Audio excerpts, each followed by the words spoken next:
Are comics designed to bring around social change?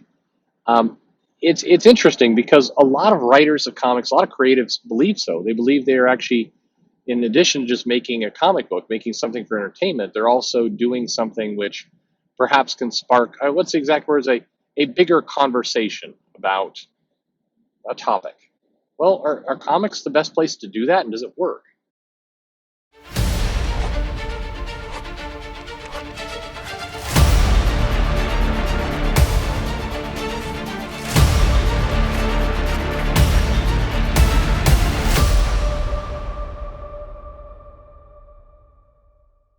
Hey, this is Perch. I notice every time I do the intro, I say, "Hey, there, this is Perch," followed immediately by Is that annoying to anybody else? I'm glad I don't listen to what I do. Um, Once it's recorded, it's in the can and gone. It's gone at that point, and that's probably for the best. Um, anyway, I had this discussion with a creator last week, and the comment I got back was an intriguing one. It's one I've heard before, which is, we don't just write comics for entertainment. We write comics to create some social good, to cause a change, to start a conversation about something bigger. That's a really cool thing about comics is not only can we talk about Spider-Man, fighting the lizard over some serum that's going to turn New York into lizard people, we can also use it as a way to talk about, the economic injustice of the 1% versus 99%, and or the inherent racism in technology.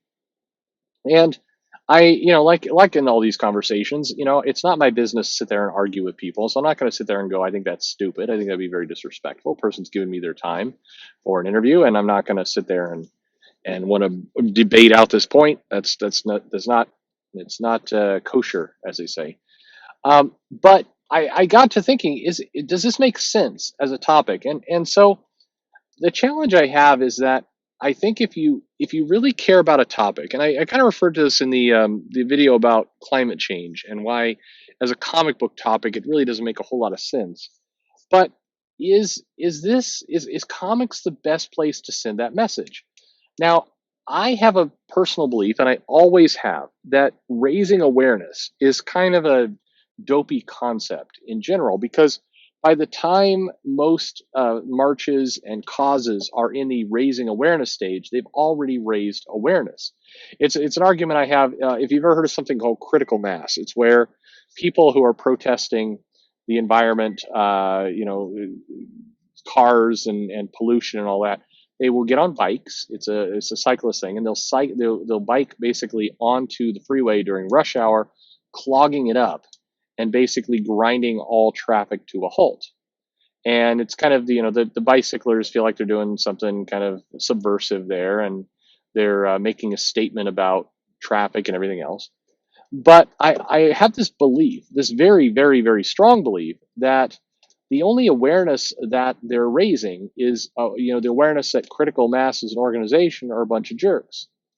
And I've had this belief, and I've argued this with people in the past, where they say, hey, you don't understand. The people always support it, and on Twitter, these people always come in and like, it everybody. There's this belief that everybody agrees with them, that no, nobody thinks that critical mass people are jerks, that everybody believes that car pollution is wrong, and that the only people who disagree are like, racist, redneck, truck driver, troglodytes who are too stupid to know any better.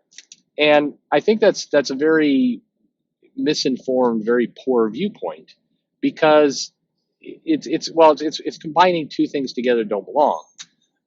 Lots of people believe that traffic pollution is bad, and being stuck in traffic is bad, and exhaust belching out of the back of the car is bad.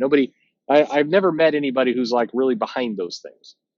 At the same time, many people also believe that when they get off of work and they want to go home, they like to go home, not be stuck for an extra hour and a half on the road because there's a bunch of jerk cyclists in the middle of the road clogging up traffic. Nobody is like saying, "Oh man, I'm glad I got stuck in traffic this extra hour and a half. I'm glad that this happened to me because now I had a chance to be part of a conversation about pollution." Nobody thinks that way. Nobody. And that's kind of how I feel about comics, where if you are writing a comic with the intention of trying to raise awareness for a cause, then I think you have to make that cause or whatever you're raising awareness for. I think you have to make that very entertaining, very engaging, so that people feel like they're being brought into something, as opposed to feel like they're we're taking a time out from this exciting adventure of Superman beating up the lizard, and hearing about a very special story of wealth imbalance and the inherent misogyny of health clubs. I mean, that's you have to be able to weave those things together in a really elegant way. Otherwise, people just feel like they're being preached at. And so I did offer this back to the creator. I said, "Do you think that I've heard a lot of people, and I said, that feeling or that comment that I've heard in the past where you don't like to be preached at. You don't like for people on like the religious right to scream at you for, killing an unborn baby or something like that. You know how annoying that is to be preached at." The creator's like immediately said, "Yeah, that's really that. I won't." He goes, I won't stick around those people. If I feel like I'm going to get preached at, then I get out of there as fast as possible." And as the guy was talking, he realized kind of the trap of what I just said. And he's like, but comics are different. You're not just screaming at somebody. You have to entertain."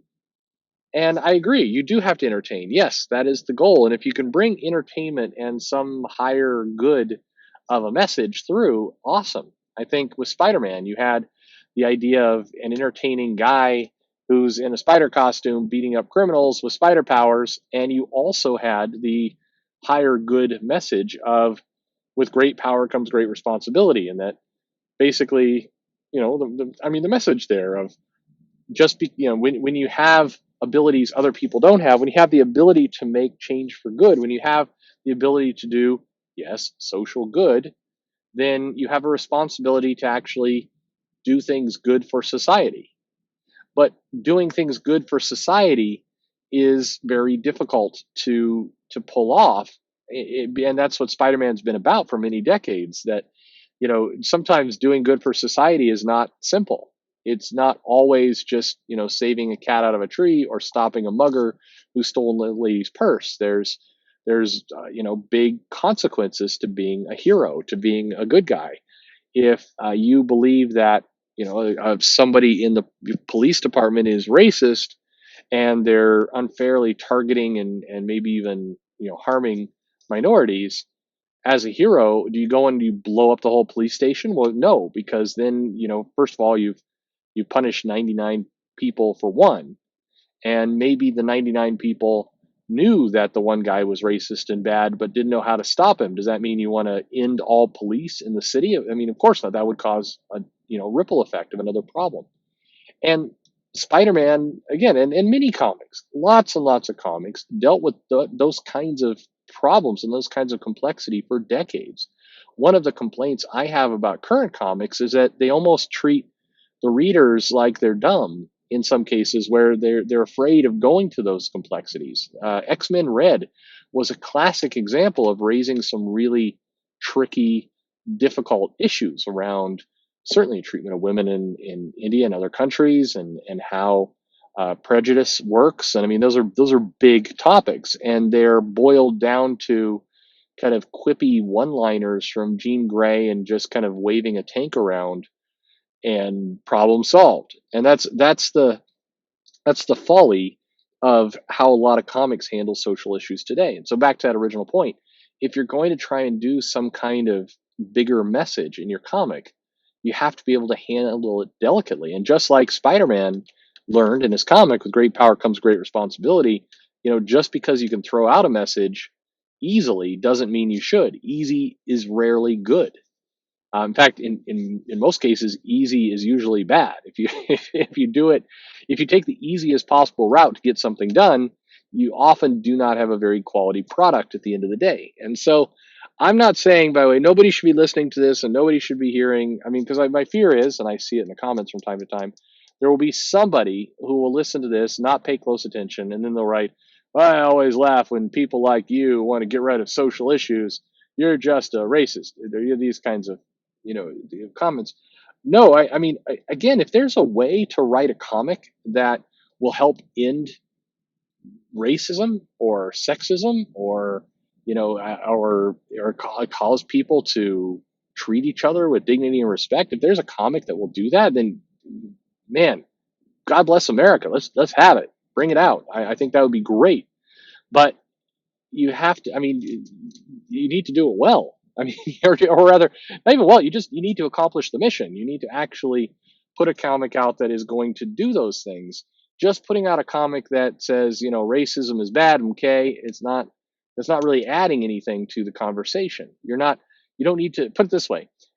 If you believe that you need to raise awareness that racism is bad, then you probably got dropped on the head as a child. I mean, people all know this.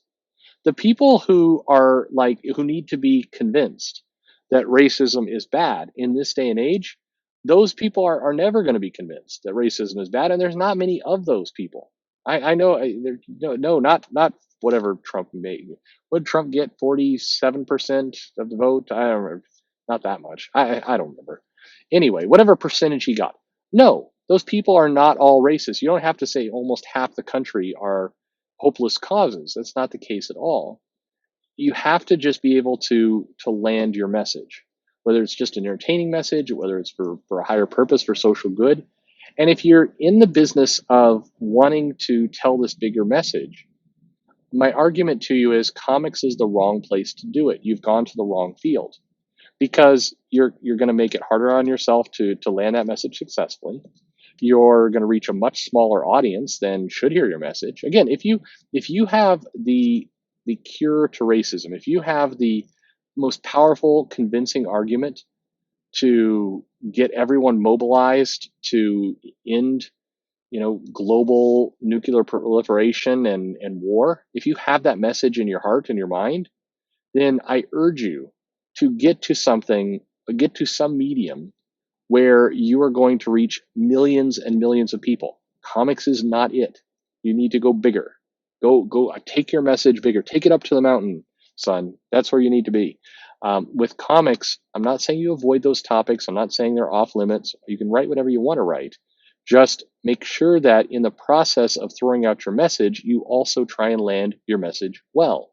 With great power does come great responsibility. You have the responsibility to land your message. And if you don't think you can do that, or you're incapable of doing it, don't try. I know that sounds even worse. There's there's going to be people angry with what I just said. It's like, but I'll use this example. If you are, if you are would love to build a house. You'd love to build your own house. You have this dream of building your own house. But every time you try and nail two boards together, you wind up breaking the board in half. You can't you swing the hammer and you hit your hand and break it. You're just completely clueless and clumsy around tools. If that's you, don't try and build your own house. It's not for you. Take your dream and give it to somebody who can build a house. If you've always wanted to repair your own car, you hate taking it to a mechanic, but every time you do that, you blow up your car, stop trying to repair your car. That's dumb. You're being dumb. Uh, Same thing goes. If you have a great social message in your heart, yeah, get it out into the world. But get it out into the world in a medium and a format where A, it will be heard, and B, you can actually pull it off successfully. And if you think that and put it this way, if your heart is in comics and you put out your story and your story is read by 10,000 people, which is, yeah, it's 10,000 people, it's great, but that's below cancellation line. Find a better place for your message, or be comfortable with the idea that you are not hitting the mainstream. One of the saddest parts of watching a lot of Marvel's efforts around America Chavez and Iceman and that whole kind of era of titles is that the creators and the fans, more the fans of those books, the people who were buying in, were completely head in the sand people, ignoring the fact that their comic wasn't selling. It wasn't the message was not landing. They would just scream at the people who said it was bad. Guy, stop screaming at those people. Go buy the comic. If you love it, get 5 of your friends to buy the comic. If you think I remember seeing people write things like America Chavez, America, it's not called America Chavez, America is the best book and a must read and critical reading, and it has to be read. I remember seeing people write things like that. I remember seeing critics write things like that, and I remember also thinking, hey, critic, you got a free copy of this comic to review. You put no dollars into this whole process. So you're adding nothing to the conversation. If you think this is the most important comic of our generation, has to be read, has to be seen by everyone, then get your ass out of your house, go to the comic store, buy 5 copies, give 4 of them away, push them on your friends, and ensure this comic gets read. Don't pirate the book and then sit behind a free copy and tell everybody, preach to everybody that they should be reading this comic. It's the most important comic that ever read. You haven't paid for the comic, so technically you haven't read it. You've contributed nothing. And this is why putting social messages into books and doing these kinds of things, it requires getting it done. It requires getting that message out there. So this video went long. I'm sorry about that. I hope that there were some interesting concepts here. What do you think? What do you think about all this? Can it be done? Is there a better place to do it? Now, notice nowhere in this video did I say that Republicans are bad or Democrats are bad or misogyny isn't real or racism is a myth, and or none of that. I'm not saying any of those things. All these topics are topics for a reason. They're all, the fact that we talk about racism is doesn't there's still racism. I mean, it's not like there's no racism in the world. Okay, there still is obviously racism. The question is where we talk about it and how we talk about it. Are we doing anything to fix it, or are we just talking about it? And I guess from my vantage point, what's the point of just talking about it? If we're just listening to each other speak, if we're just trying to shame other people, I don't know what the point is. I just don't.